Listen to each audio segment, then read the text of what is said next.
Salam alaikum.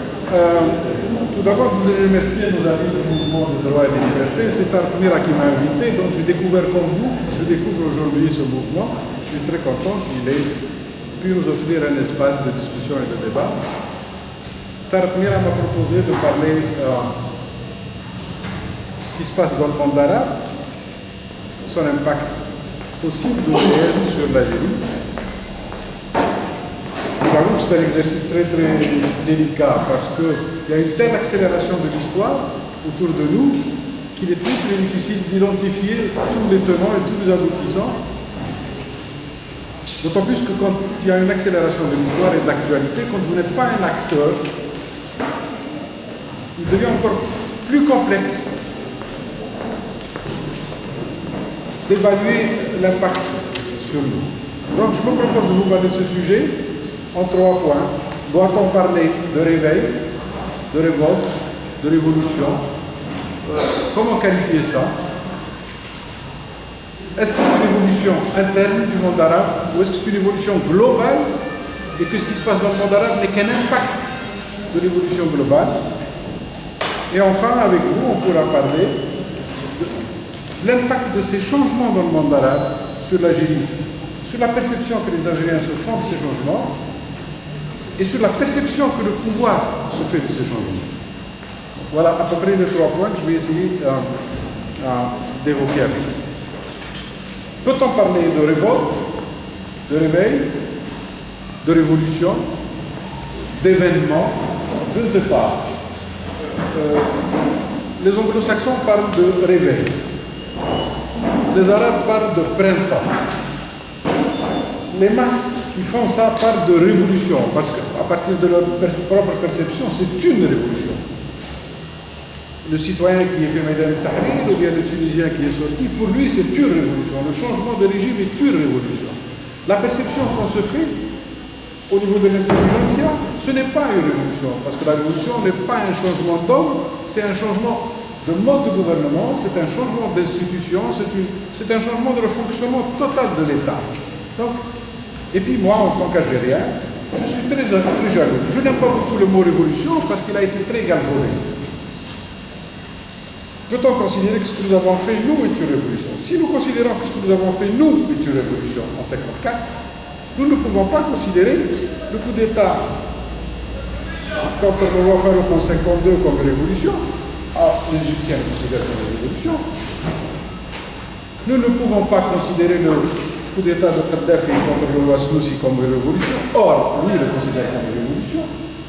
Les Syriens considèrent le renversement par l'arrivée au pouvoir de Hafez al-Assad comme une révolution. Donc ce terme a été un peu déprécié. Les régimes autoritaires, souvent des putschistes, utilisent beaucoup ce mot révolution. Ils nous ont un peu confisqué notre propre révolution. Du coup, les rues dans le monde arabe se sont appropriées le terme révolution. Elles se sont dit, pourquoi Kadhafi, il a fait un putsch, les Égyptiens, Farouk, ils ont appelé ça une révolution. Et moi, pourquoi ce n'est pas une révolution? Puisque ceux qui considèrent eux-mêmes avoir fait des révolutions.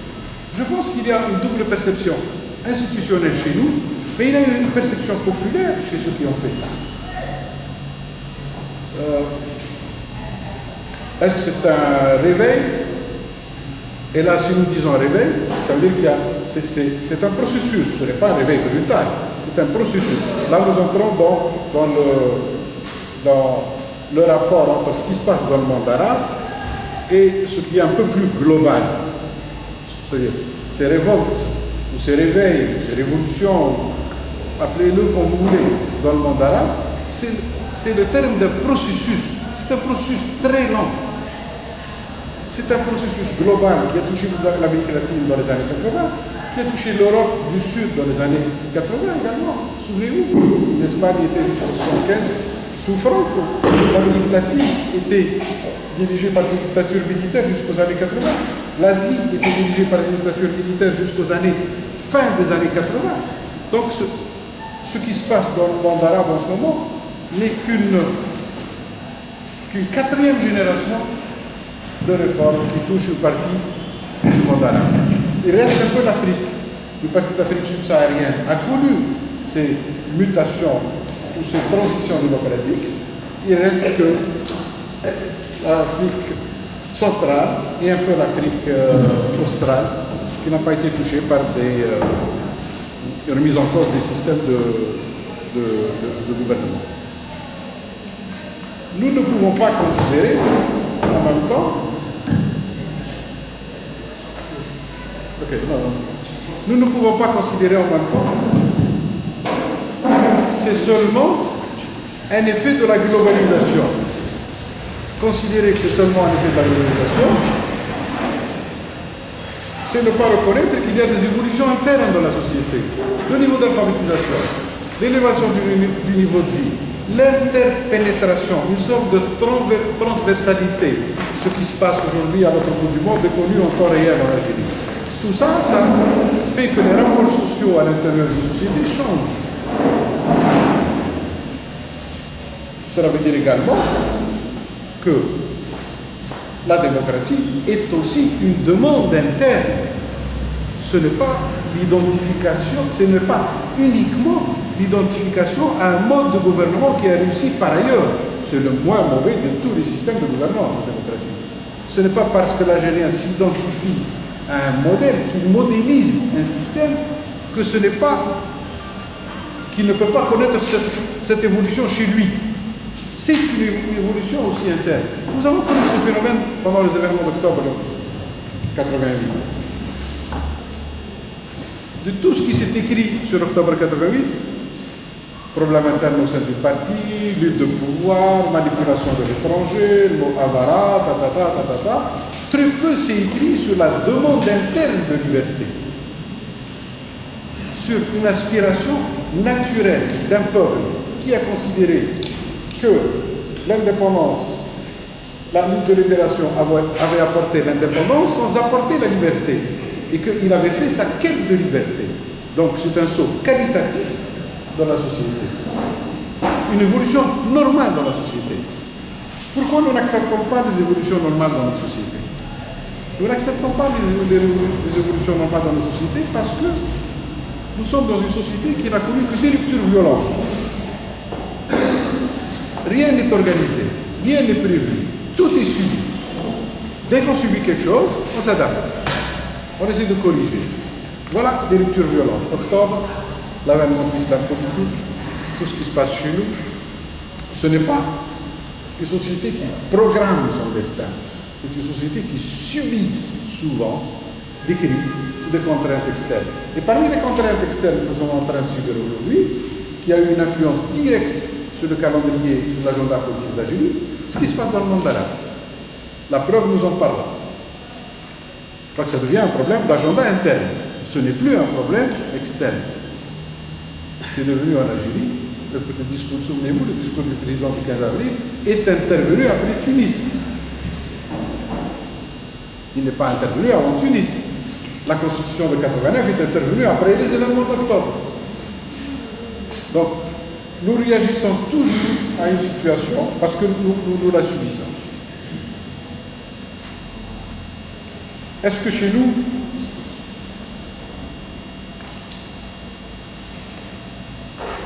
est-ce qu'il y a, nous sommes en décalage avec ce qui se passe à l'extérieur, ou est-ce que nous sommes en avance?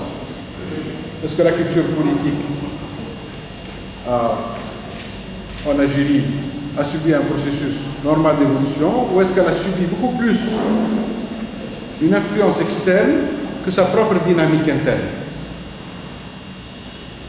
À mon sens, toute cette région du monde arabe, je le dis sous toutes les réserves parce qu'il y a une accélération de l'histoire, c'est devenu très très compliqué. Quand il y a une accélération de l'histoire, nous avons tendance beaucoup plus à regarder l'actualité, donc l'opinion, qu'à nous intéresser. Est-ce qu'il y a pu produire ces événements? Nous sommes dominés un peu par le flux massif, un flux extraordinaire d'informations. Nous ne réfléchissons plus. Nous avons beaucoup d'opinions, très peu de convictions et très peu d'informations. Et il y a des événements quand même que notre région a connus qui sont extrêmement importants à mon sens. Je vais en citer 2 ou 3. Concernant l'évolution dans la sphère arabe.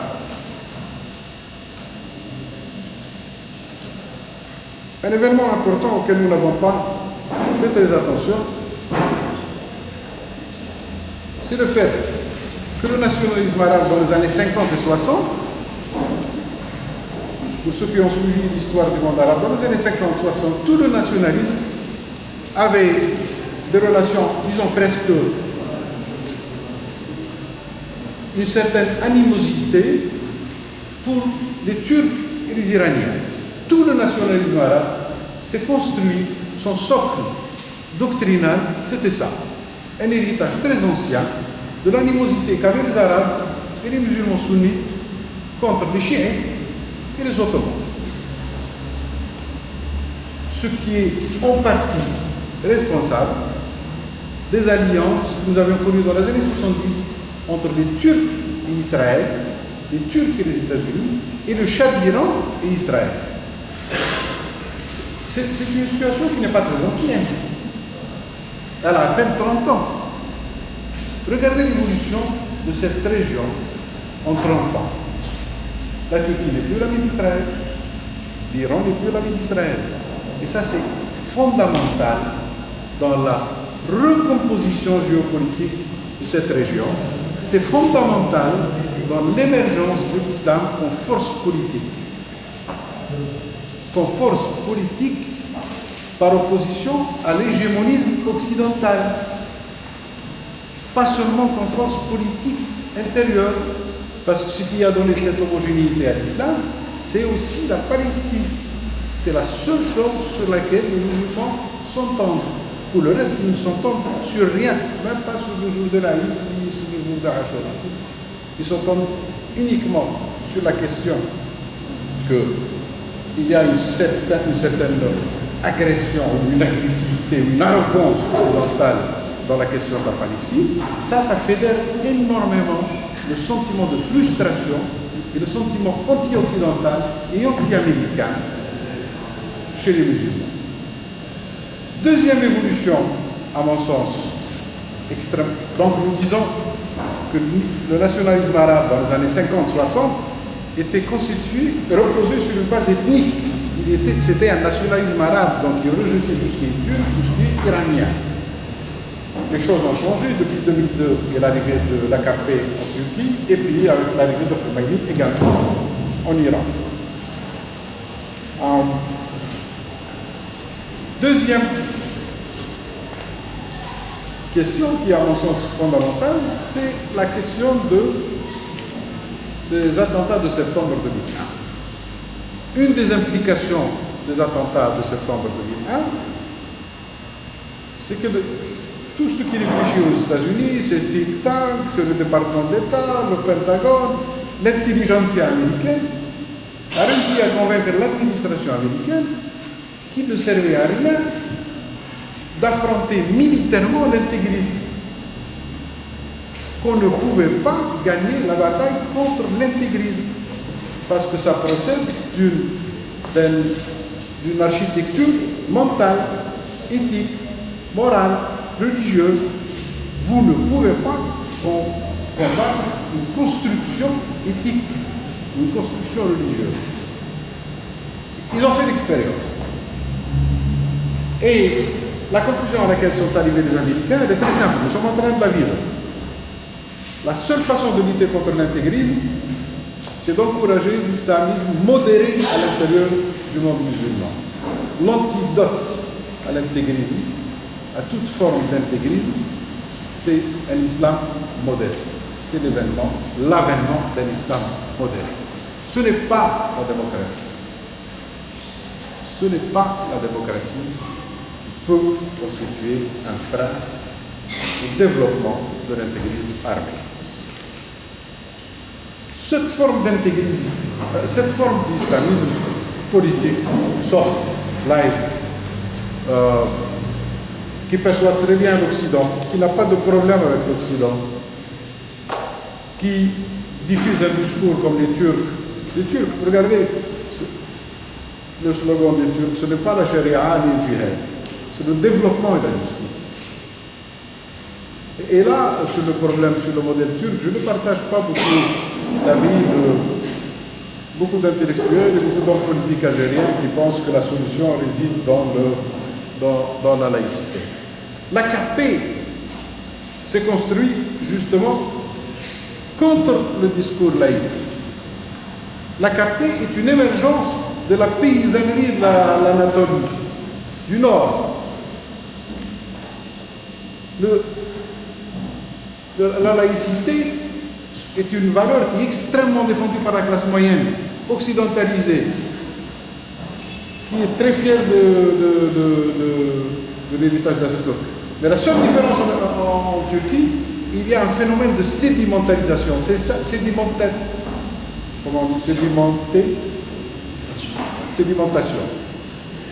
Il y a un phénomène de sédimentation. Ils ne rejettent pas la construction d'Atatürk, ils s'appuient sur la construction d'Atatürk pour ajouter une valeur qui est l'AKP. Nous, le faisons dans la rupture violente. Nous ne pouvons pas construire sur ce qui existe.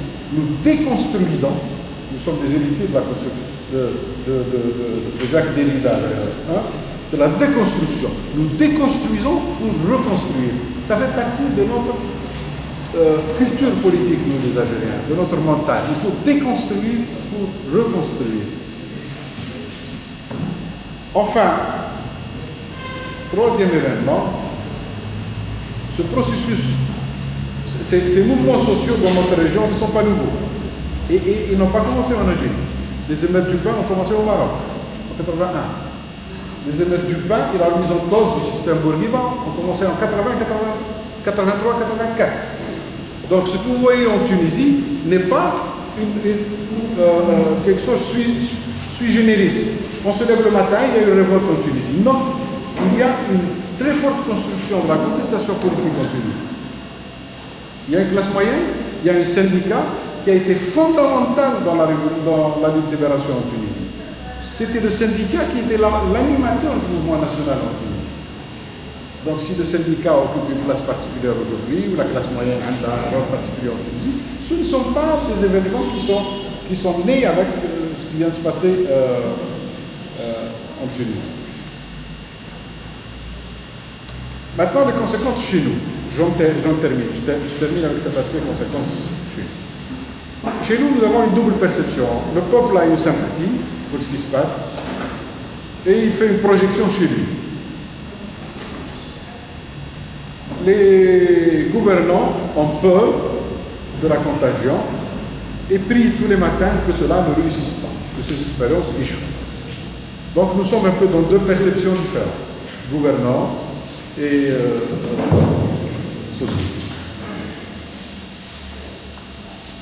Quand j'ai observé la réaction officielle du gouvernement sur ce qui se passe chez nos voisins, j'ai observé deux ou trois choses que je voudrais partager avec vous.